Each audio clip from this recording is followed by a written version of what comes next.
Bonsoir, Chag Sameach à tout le monde.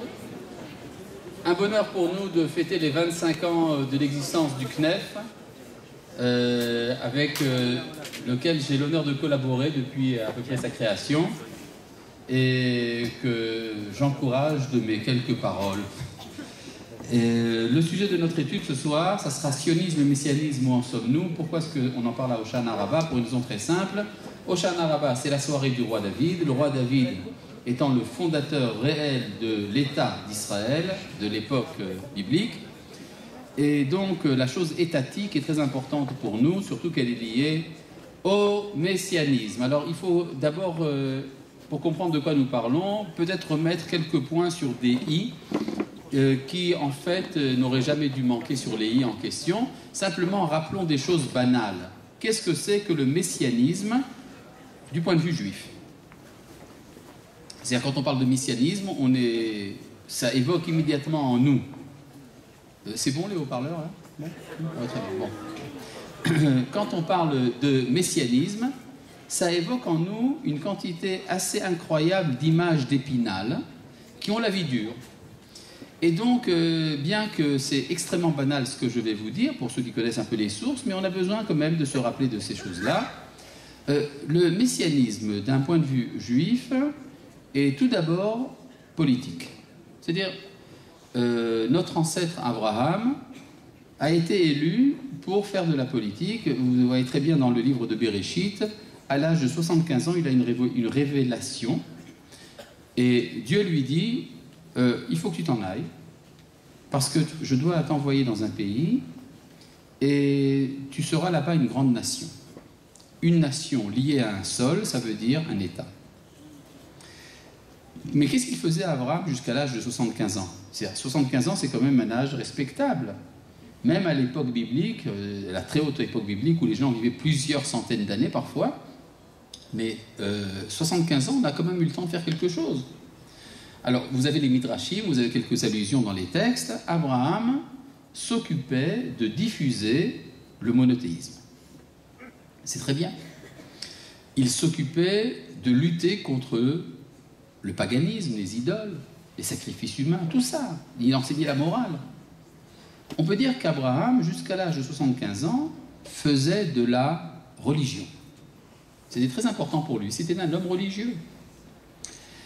Et pendant toutes les années où il enseigne, il explique à ses auditeurs qu'il y a un Dieu qui a créé le monde. Et puis dans le secret de son cœur, Abraham a une grande espérance. Il espère que Dieu lui parlera un jour. À l'âge de 75 ans, enfin, ça se passe. Et qu'est-ce qu'il lui dit, le bon Dieu? Il lui dit, tout ce que tu as fait, tu laisses tomber. Voilà, c'est-à-dire c'est un coup de tonnerre dans un jour clair. On lui dit, voilà, tu t'es occupé jusqu'à présent de religion, c'est très bien, mais maintenant tu vas t'occuper de politique. Voilà. C'est pour ça que le peuple juif a été élu. Et on peut dire que c'est exactement l'inverse de ce qu'a enseigné un juif qui est né beaucoup plus tard qu'Abraham. Un juif qui a dit, c'est un mauvais juif, pour tout vous dire, qui a dit, rendez à César ce qui est à César, et à Dieu ce qui est à Dieu. Ce qui veut dire, les choses de l'État n'intéressent pas l'Éternel, donc vous allez laisser ça de côté. Dieu laisse les choses de l'État aux méchants, c'est-à-dire à César, tandis que Dieu s'occupe de religion, il s'intéresse à l'âme. Voilà, c'est à peu près ça qu'a enseigné Jésus. Et on peut dire que de ce point de vue-là, Jésus voulait faire marche arrière dans l'histoire. Il se disait que l'expérience de sanctification du politique n'avait pas réussi. Voilà, c'était ça son grand truc. Et c'est la raison pour laquelle les rabbins lui ont dit, ben voilà, c'est très intéressant ce que vous dites, monsieur, mais vous êtes en dehors du judaïsme parce que nous n'avons pas perdu l'espoir de la réparation du monde. Or, la réparation du monde se passe par l'utilisation des leviers les plus puissants de l'histoire humaine, c'est-à-dire le levier politique. Donc, revenons donc à notre idée centrale. Le messianisme est tout d'abord politique du point de vue du peuple d'Israël.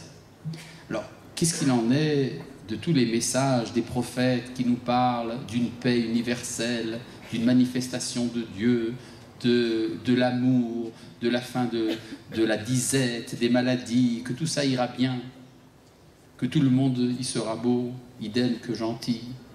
Eh bien, Tout cela, c'est vrai, mais ça a un fondement. Le fondement est tout d'abord la libération d'Israël.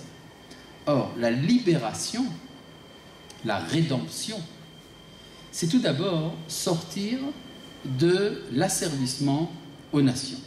Et là, je voudrais peut-être, pour que ce sont des choses d'ailleurs qui sont bien connues, par exemple le fait que le terme de Géoula, tel qu'il est employé dans la Torah, tel qu'il est employé dans le Tanakh, dans la Bible, le terme de Géoula signifie toujours une libération juridique, c'est-à-dire soit, s'il s'agit d'une nation, l'émancipation politique, c'est-à-dire l'indépendance politique, soit s'il s'agit par exemple d'un champ, d'un bien, c'est-à-dire de le libérer de la servitude à un autre maître, par exemple racheter une maison familiale ou racheter un champ qui appartenait à la famille et le ramener à son propriétaire originel, ça s'appelle dans la Torah Géoula. Le terme de Géoula, dans le sens de libération spirituelle, n'existe pas dans la Bible. Il faut bien se pénétrer de ça. Jamais nos ancêtres et nos maîtres nous ont parlé de Géoula en tant qu'un événement spirituel. Maintenant, il est évident qu'à la suite de cet événement donc politique, il y a énormément de transformations qui se font dans le monde, mais c'est à la suite d'eux. De ce point de vue-là, on peut comprendre donc que la Géoula, la rédemption d'Israël, la libération d'Israël, n'est pas la fin de l'histoire. C'est le début de l'histoire. C'est-à-dire, tant qu'Israël n'est pas libéré, tant qu'Israël est asservi aux nations, l'histoire ne fonctionne pas comme elle devrait fonctionner. Ça va mal. Ça va mal, il y a un désordre spirituel, il y a un désordre politique, un désordre économique. Ce désordre doit prendre fin. Il y a un moment où il faut remettre la rose en place, disait Rabbi Nachman de Braslav. Le monde fonctionne comme un grand trône de gloire, qui est un peu en désordre. Vous connaissez cette histoire du fils du roi et du fils de la servante qui ont été intervertis? Oui, bien sûr, Rabbi Nachman de Braslav, il a chippé ça à Tom Sawyer, mais enfin, comment il s'appelle? Non, à Mark Twain, pardon. À Mark Twain, cette idée qu'il y aurait un fils de roi et un fils de servante qui ont été échangés. Et je ne vais pas vous raconter toute l'histoire, vous la connaissez peut-être, mais à la fin de l'histoire racontée par Rabbi Nachman de Braslav, le fils du roi, qui se prend pour un fils de servante, arrive au palais du roi, le palais de son père. Et il voit que le palais est abandonné et qu'au milieu du palais, il y a un trône et que le trône est entouré de ronces et qu'il y a des sentiers qui mènent au trône, mais il y a là-bas des lions et des tigres et qu'il y a également des falaises infranchissables pour arriver jusqu'au trône. Et il demande aux gens qui sont à côté, il dit « Mais qu'est-ce que c'est que ces histoires ?» On dit « Voilà, ce trône est abandonné depuis longtemps et puis... un jour, celui qui est le véritable héritier du roi saura comment monter sur le trône. » Alors le fils du roi voit qu'il y a une rose qui est tombée sur le sol. Il voit qu'elle doit être attachée à un endroit dans le trône d'où elle est tombée. Alors il prend la rose, il la met en place, et puis brusquement tous les sentiers s'ouvrent, les lions disparaissent, il n'y a plus de falaises, il n'y a plus de crevasses, il n'y a plus de ronces, il monte sur le trône et il règne. Vous avez compris? Ça veut dire qu'il y a un désordre dans le monde du fait qu'Israël n'est pas à sa place. Une fois Israël remis en place, la rose remise en place, eh bien, on peut commencer l'histoire. C'est-à-dire, nous autres, les hommes, nous sommes le couronnement de la création, nous sommes ce qu'il y a de meilleur dans l'univers, et nous sommes occupés, une très grande partie de notre temps, à dévorer nos semblables.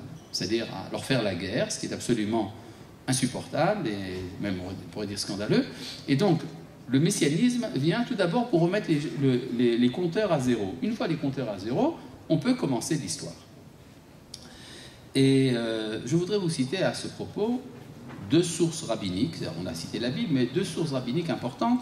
D'une part Maïmonide, d'autre part le Maharal de Prague. Maïmonide, dans ses règles des rois, il a Ilchot Melachim, les règles concernant le roi et les guerres, c'est-à-dire les règles de l'État, donne deux chapitres dans lesquels il résume de manière extrêmement succincte ce qui se passera, qu'est-ce que c'est que la foi messianique selon le judaïsme. Alors, Maïmonide dit qu'il y a énormément de choses qu'on ne sait pas. On ne sait pas exactement comment ça se passera. Mais l'essentiel, ça on le sait. Et l'essentiel, il est assez important pour constituer le minimum de ce qu'on appelle le messianisme juif. Alors pour Maïmonide, le Messie viendra. Il viendra et il régnera et construira le temple de Jérusalem, il rétablira les sacrifices, il rassemblera les exilés d'Israël, et il amènera la paix universelle. C'est très joli tout ça. Mais dans quel ordre ça se fera? Ah, ça Maïmonide dit on ne sait pas. Le jour où à l'époque où ces choses seront réalisées, alors là on saura dans quel ordre ça doit se faire et quels seront les détails. Alors nous vivons aujourd'hui une époque privilégiée puisqu'une grande partie du projet messianique est déjà accomplie. Nous avons déjà accédé à l'indépendance politique. Nous sommes très avancés dans le processus du retour des exilés. Et pour ce qui est de la paix universelle, ça, je ne sais pas, j'ai pas lu les journaux récemment, mais en tout cas, nous commençons à savoir comment est-ce que ça doit marcher. En tout cas, en tant que rabbin, Maïmonide doit donner ses sources. Alors, quelle est la source biblique qui parle du Messie? Alors, Maïmonide dit, c'est très simple. Celui qui n'admet pas la venue du Messie, ce n'est pas qu'il nie l'enseignement des prophètes, il nie l'enseignement de Moshe Rabbeinu. Ah, ça veut donc dire que le messianisme est écrit dans la Torah. Mais où est-ce que c'est écrit dans la Torah? Maïmonide dit c'est très simple, c'est écrit en toutes lettres dans 3 versets différents. Ah bon? J'ai cherché.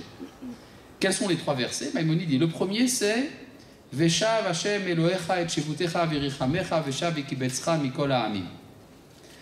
Ça veut dire Dieu ramènera tes captifs, il te prendra en miséricorde et il te ramènera de toutes les nations. Vous avez vu que le Messie s'est écrit? Il n'y a pas écrit le Messie dans ce verset. Ce qui est écrit dans le verset, c'est le retour des exilés. Ça veut donc dire que pour Maïmonide, le retour des exilés, c'est ça le Messie. C'est vrai que ça passe également par une dynastie de la maison de David, mais tout cela est un point de détail. L'essentiel, c'est le retour d'Israël à sa terre. Deuxième verset amène Maïmonide, c'est un verset tiré de la prophétie du prophète Bil'am, qui dit Darar kochav mi Yaakov, vekam shevet mi Israël, ou mahatz paate Moav vekarkar kol beneshet. Ça veut dire une étoile file de Jacob et une tribu d'Israël qui fera la guerre aux confins de Moab et qui dominera les fils de Chet. Ça veut dire qu'il y aura une victoire militaire d'Israël en fin d'histoire. C'est ça le messianisme pour Maïmonide. Donc vous avez déjà 2 éléments du messianisme. Un qui est, on pourrait dire, géographique, le retour d'Israël à sa terre. Le deuxième, militaire. Le troisième verset est encore plus surprenant. Maïmonide amène le verset qui nous parle des villes de refuge. À quoi servent les villes de refuge? Quand il y a quelqu'un qui assassine par inadvertance, il doit prendre la fuite et partir dans une ville refuge, Aré Miklat. Et combien de villes de refuge faut-il faire? Ben, il faut en faire 3. Les 3 doivent être dans le pays de Canaan, c'est-à-dire entre le Jourdain et la mer. Et les 3 villes en question, nous les connaissons, il s'agit de la ville de Hebron, de Shrem et de Kedesh.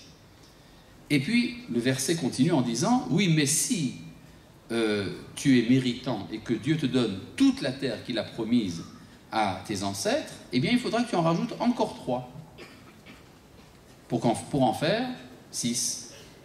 Maïmonide dit, ce verset ne s'est jamais réalisé. Jamais on a rajouté encore 3 villes. Or, la Torah n'a pas légiféré en vain. L'Otsiva hakatuv letohu. Ça veut donc dire que ça sera fait un jour. Donc c'est quoi le messianisme pour Maïmonide? Le fait de faire encore 3 villes de refuge pour les gens qui n'ont pas fait attention en coupant le bois. D'accord? C'est-à-dire que c'est quelque chose, l'expansion territoriale, c'est ça le messianisme. Donc si on reprend les 3 éléments du messianisme selon Maïmonide, c'est purement politique. Et donc je voudrais aller un peu plus loin, quelques centaines d'années plus tard, le Maharal de Prague. Le Maharal de Prague a écrit tout un livre sur la rédemption d'Israël, du nom de Netzach Israël, dans lequel il explique, selon le grand principe de l'unité des contraires, Achdut HaHafachim, que la Géoula est une dérivée ontologique de l'exil. C'est-à-dire l'exil et la rédemption sont 2 modalités de la révélation de Dieu. C'est-à-dire révélation en hébreu, ça se dit gilouï, racine grammaticale gal, gimel, lamed, ce qui donne 2 autres racines, galout et géoula. Donc la galout et la géoula, l'exil et la rédemption, sont 2 facettes d'une même révélation. C'est-à-dire un Dieu qui se manifeste et qui se cache à la fois, qui se manifeste dans la géoula et qui se cache dans la galout. Et donc l'un dépend de l'autre. Et Maïmonide nous dit, c'est quoi la galoute? Il nous donne 3 éléments de définition de la galoute. Premier élément, la galoute, c'est ne pas être chez soi, être ailleurs. Deuxième élément de la galoute, dit le Maharal, c'est la dispersion, c'est de ne pas être au même endroit. Troisième élément de la galoute, nous dit le Maharal, c'est d'être sous la domination d'un autre. C'est ça les 3 éléments de la galoute. Si pour le Maharal, la définition de la Géoula, c'est exactement l'inverse de l'exil, vous comprenez tout de suite ce que ça veut dire, donc la Géoula pour le Maharal. Ça veut dire être chez soi, être réuni et indépendant. Et l'élément mystique dans tout ça, le Maharal ne le connaît pas. Pourtant, le Maharal était un mystique. Mais il sait que les ascensions mystiques, les ascensions spirituelles du point de vue du judaïsme, ont pour point de départ, tout d'abord, la normalité au niveau politique, parce que tant qu'il n'y a pas d'indépendance politique, on ne peut pas accomplir le projet d'Abraham. Puisque Dieu a dit à Abraham, c'est à toi de réparer le monde à travers une réalité étatique, et bien si cet état n'est pas en place, on ne peut pas remplir notre rôle. Alors pendant des milliers d'années, quand nous n'avons pas d'état, nous faisons semblant d'exister, et nous existons à la manière d'une religion. C'est-à-dire nous comportons comme si nous étions un culte religieux parmi les différents cultes, et donc on mettra le judaïsme dans les encyclopédies des religions. C'est dans les encyclopédies des religions, vous aurez un article sur le christianisme, et un article sur l'islam, et un article sur le judaïsme. Tandis qu'en vérité, le judaïsme devrait être dans les encyclopédies des nations. Il y aurait donc la Norvège, le Sénégal et Israël. C'est ça le judaïsme. Le judaïsme, c'est une manière d'appartenir à une nation qui, comme par hasard, est la nation élue par le Créateur du monde, mais c'est une nation tout d'abord. Et c'est donc ça qu'il faut mettre tout d'abord en place, ce que j'ai appelé les points sur les i. Alors, où est-ce que nous en sommes du point de vue du processus messianique de nos jours? Alors, il y a quelque chose d'extrêmement nocif qui est répandu, entre autres dans le public religieux, comme on dit, c'est cette idée qu'il faut faire venir le Messie avec un accomplissement accéléré des mitzvot. C'est-à-dire, plus je ferai de tzedaka, plus je dirai de tehilim, mieux je mettrai les téphilines à moi et à d'autres, et bien c'est comme ça que le Messie va enfin venir. Surtout ne pas faire de la shonara, surtout être habillé comme il faut, avec pudeur et tout ça. Cette idée est que c'est la vie religieuse dans sa plus grande étendue possible, au niveau du nombre, qui va amener finalement les résultats de l'espérance d'Israël pendant des milliers d'années. Ceci est un mensonge, pour raison très simple. Ce discours, c'est la manière la plus sûre de ne pas amener le Messie. Pour raison très simple. étant donné que le Messie est un roi, donc un personnage politique, eh bien pour amener un certain état politique, eh bien, il faut agir dans ce sens-là. C'est-à-dire, si les gens veulent vraiment le Messie, il n'y a pas de problème, ils n'ont qu'à œuvrer, par exemple, si vraiment ils pensent que c'est comme ça que ça marche, pour une monarchie, chercher un descendant du roi David et le mettre à la tête d'Israël et qu'il fasse son travail. Et le travail, c'est de construire le Beth Amikdash, de libérer la terre d'Israël, d'amener la paix universelle et tout le reste.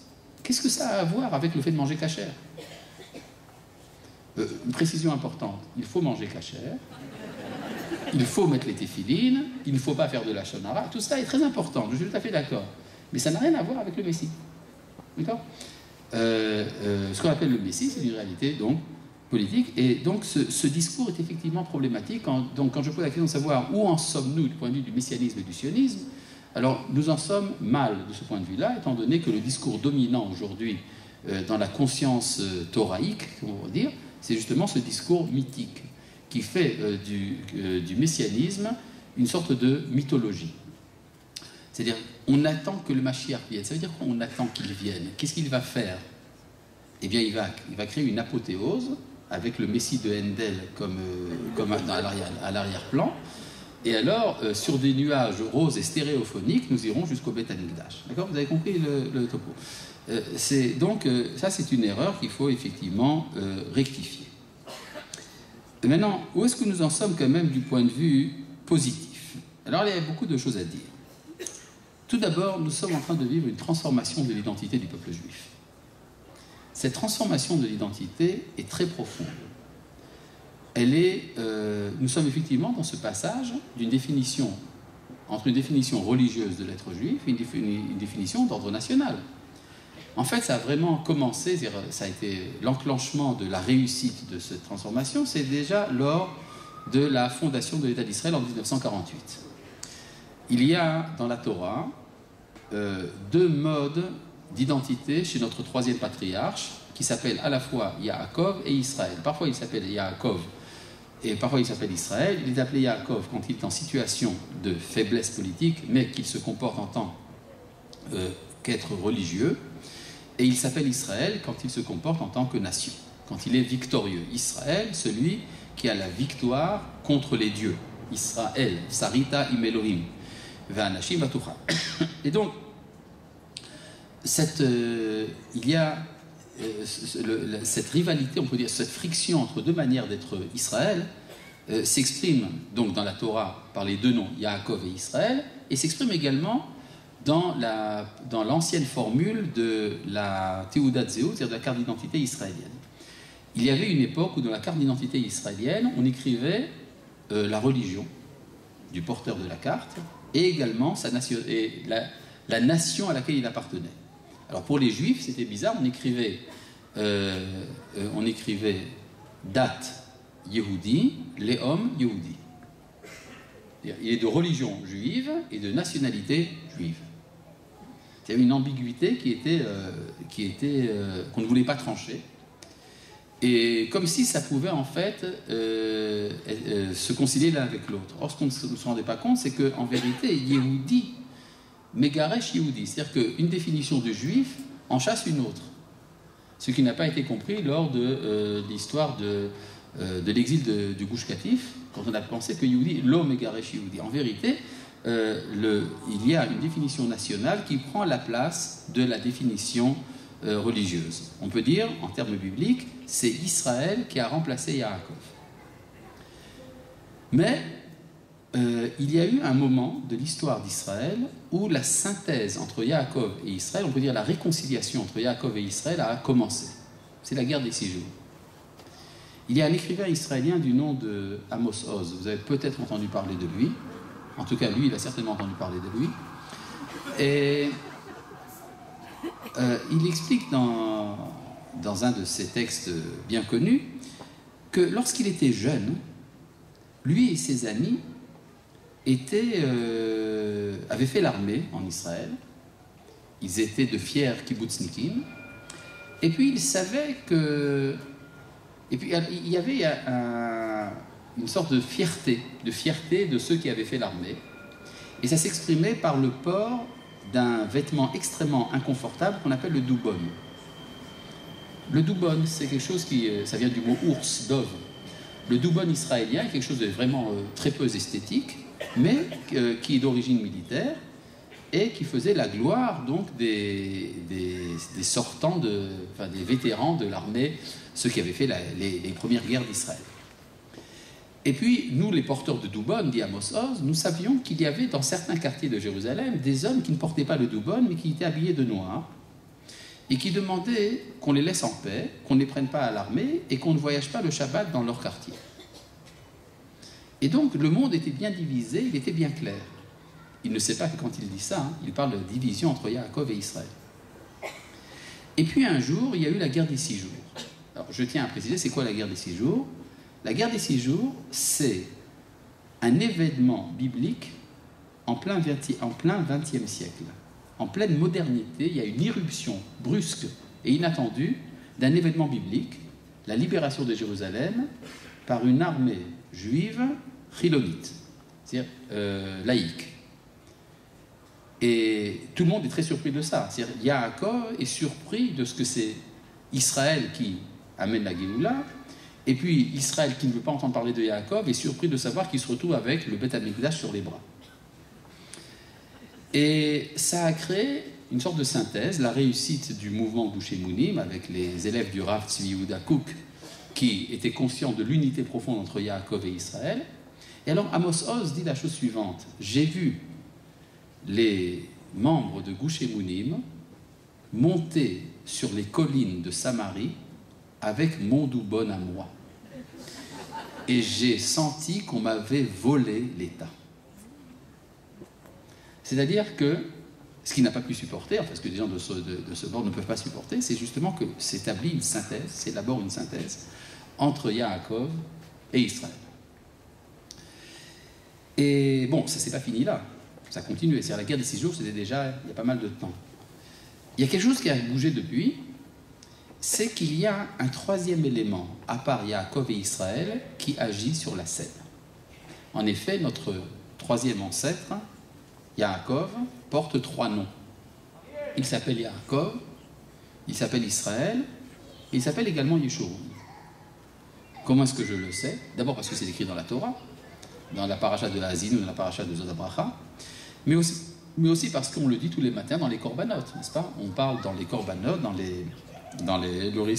le récitatif des sacrifices tous les matins, on dit que toi qui as aimé notre ancêtre, Yaakov, tu l'as appelé par amour Israël et Yeshurun. Comment est-ce que je sais que c'est écrit dans les corbanotes? Pour une raison très simple. C'est que nos frères ashkénazes sont meilleurs que nos frères séfarades. De ce point de vue-là, nous savons avec certitude qu'ils récitent les corbanotes à la maison, mais nos frères séfarades sont suspects. Ils sont suspects de ne pas vouloir dire les corbanotes, alors on les oblige à les dire à la synagogue. D'accord? En tout cas, finalement, donc, tout le monde le dit. Et vous avez donc Yaakov, Israël et Yeshurun. C'est quoi Yeshurun? Yeshurun, c'est une troisième dimension de l'être d'Israël, c'est la dimension universelle. La dimension universelle a été mise de côté depuis les débuts du sionisme. C'est-à-dire quand le sionisme a commencé, il y a eu des oppositions, entre autres par exemple d'un philosophe juif du nom de Hermann Cohen, qui était un grand philosophe, qui d'ailleurs accomplissait à sa manière une grande partie des mitzvot, mais qui s'est opposé au sionisme parce qu'il avait peur que l'investissement d'énergie dans la création d'un État fasse oublier au peuple juif sa mission universelle. Donc il était opposé au sionisme. D'ailleurs, quelqu'un un jour lui a demandé, comme ça dans l'intimité, « Mais enfin Hermann, pourquoi est-ce que tu es tellement contre ces gens-là » Il dit « Parce que ces gens-là veulent être heureux. » Un juif s'occupe d'être heureux, ça ne va pas la tête. Un juif, il n'est pas là pour ça. Et donc, effectivement, il y a eu une certaine époque, il y a un certain moment où on a éclipsé la dimension universelle d'Israël parce qu'on était occupé à sortir de l'exil, à sortir de la Shoah, à reconstruire notre État. Et puis, en fait, tout le monde sentait que c'était très justifié de ne s'occuper que des Juifs. Il y avait un fondateur de l'État d'Israël du nom de David Ben Gurion, je crois, qui disait ce qui est important, ce n'est pas ce que diront les goïms, c'est ce que feront les Juifs. C'est une affirmation, si vous voulez, dans le style, si on peut reprendre les sources traditionnelles, c'est une affirmation dans le style Mashiach ben Yosef. Le Mashiach ben Yosef, le Messie joséphique, c'est quelqu'un qui s'en fiche pas mal de savoir ce que pensent les goïms, il s'occupe de libérer Israël. Et par la force des choses, une fois que cet enjeu a commencé à être achevé, à être accompli, finalement l'État d'Israël est en sécurité d'une certaine manière, en tout cas ça va mieux qu'avant, eh bien la préoccupation universelle commence à avoir ses exigences.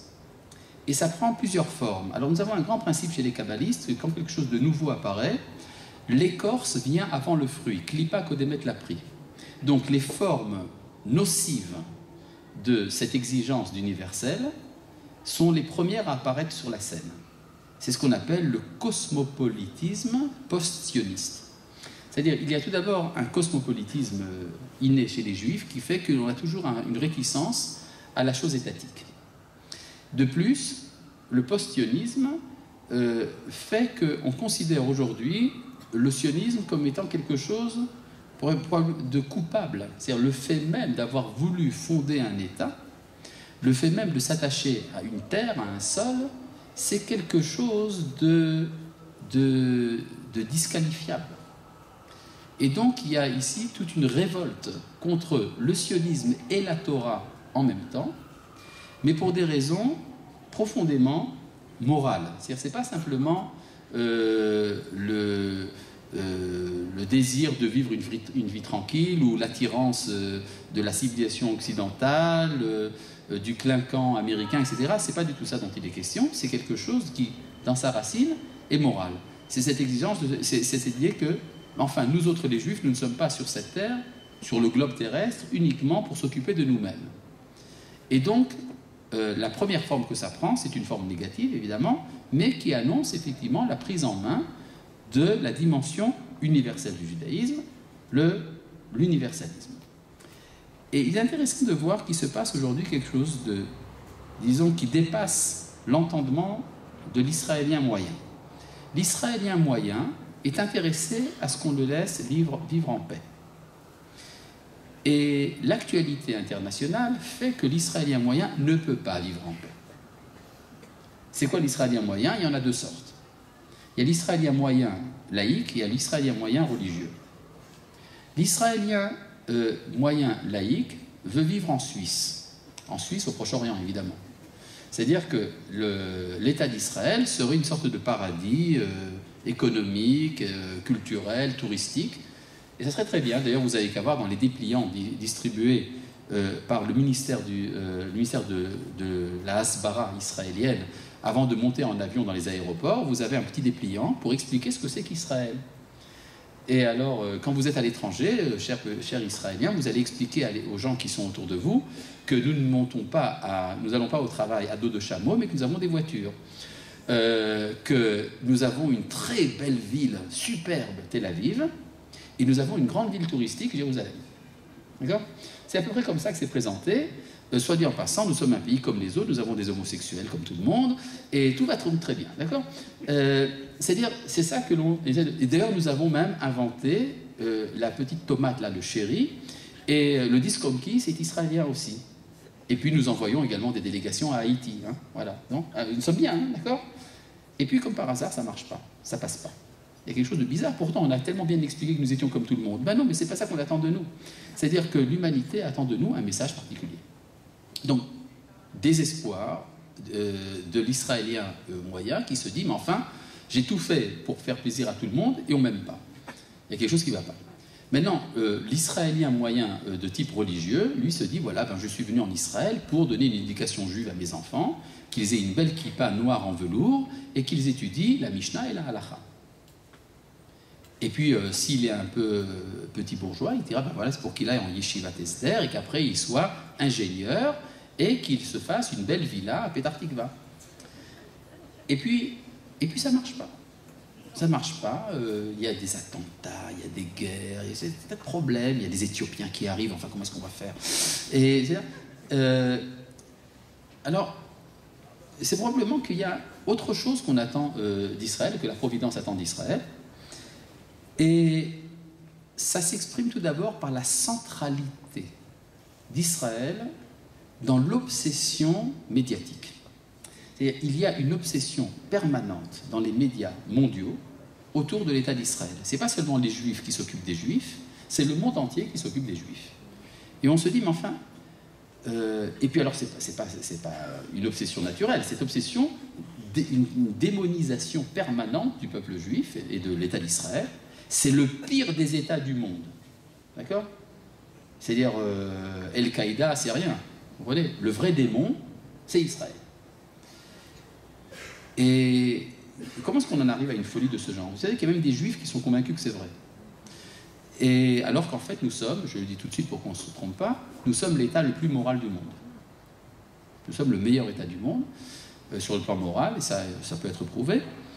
Il y a quelque chose, on peut dire que ça peut venir que d'une sorte de frustration dans le subconscient collectif des nations qui se disent, mais enfin, le peuple d'Israël devait nous dire quelque chose, il ne le nous dit pas. Et donc, c'est ça qu'on attend de nous. Maintenant, je vais vous dire, il est très surprenant de voir que ces derniers temps, ça se focalise de plus en plus autour de quelque chose qui a l'air tout à fait ridicule, c'est les caricatures du prophète de l'islam. C'est-à-dire que ce que le monde islamique reproche à l'Occident, c'est de faire des caricatures de Mahomet. Et pour ça, la planète risque d'exploser. Vous vous rendez compte, mais où est-ce qu'on en est arrivé? Alors, on peut peut-être essayer de comprendre un peu plus profondément de quoi il s'agit. Le problème, si on est tellement sensible à la personne du prophète, c'est probablement que le prophétisme est un phénomène important. Et que le problème véritable qui se pose aujourd'hui à l'humanité, c'est de savoir quel est le canal par lequel Dieu parle. Est-ce qu'il parle par le canal de l'islam, de l'Occident chrétien ou ex-chrétien, par les mystiques extrême-orientales, ou bien est-ce qu'il parle par Israël? Et il y a une très belle expression que vous connaissez des prophètes, Ki mitzion tetze Torah udvar Hashem Yerushalayim, c'est de Tzion que sort la Torah et la parole de Dieu de Jérusalem. Cette expression est tronquée de son contexte.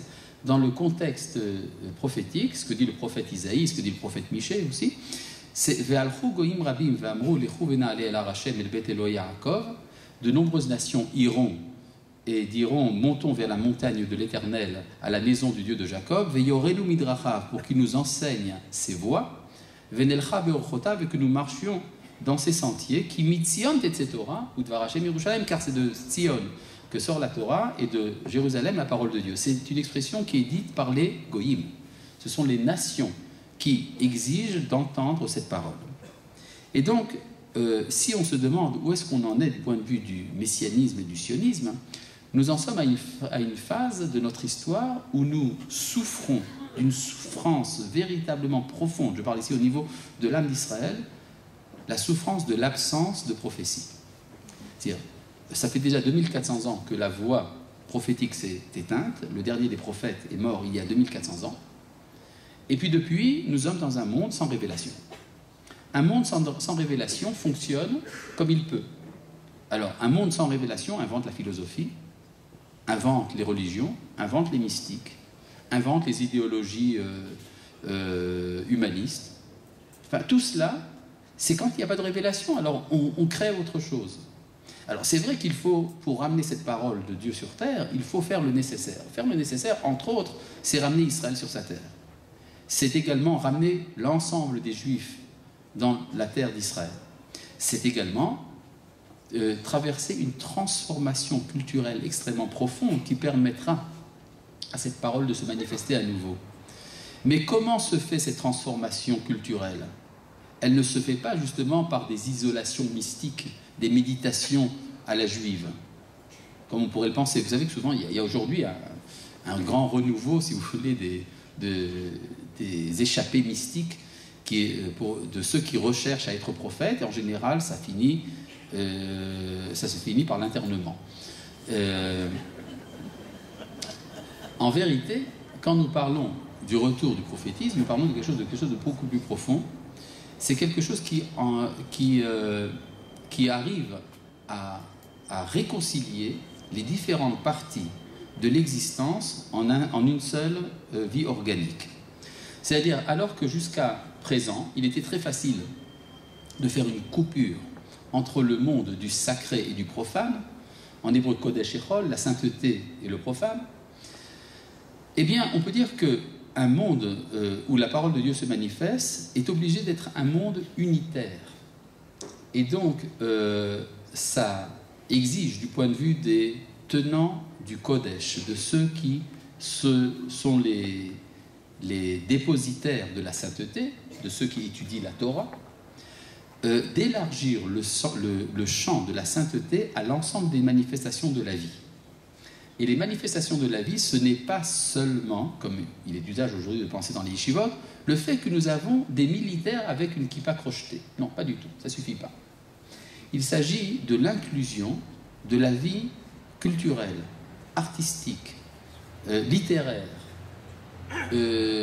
existentielle, tout ce qui fait la trame vivante de la vie, tout cela doit être introduit dans le secteur, dans le champ du Kodesh. De sorte que la sainteté cesse d'être quelque chose de sectoriel, mais quelque chose qui concerne l'ensemble des manifestations de l'existence.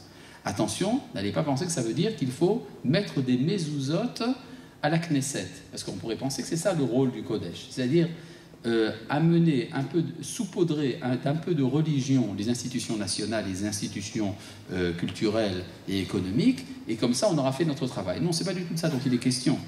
Il s'agit de restaurer cette puissance de vie qui était celle que notre peuple connaissait à l'époque biblique, qui était que l'ensemble des manifestations de la vie participent de la connaissance du Créateur, et pas seulement l'étude, et pas seulement l'accomplissement des mitzvot.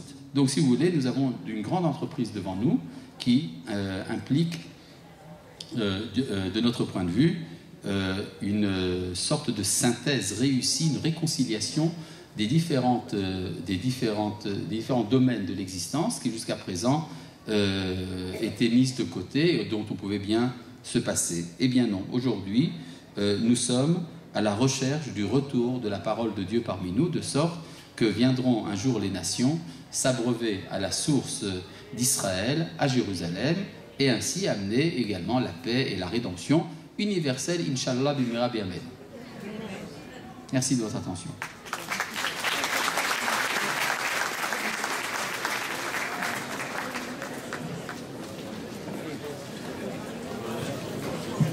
Le rattrapera beaucoup.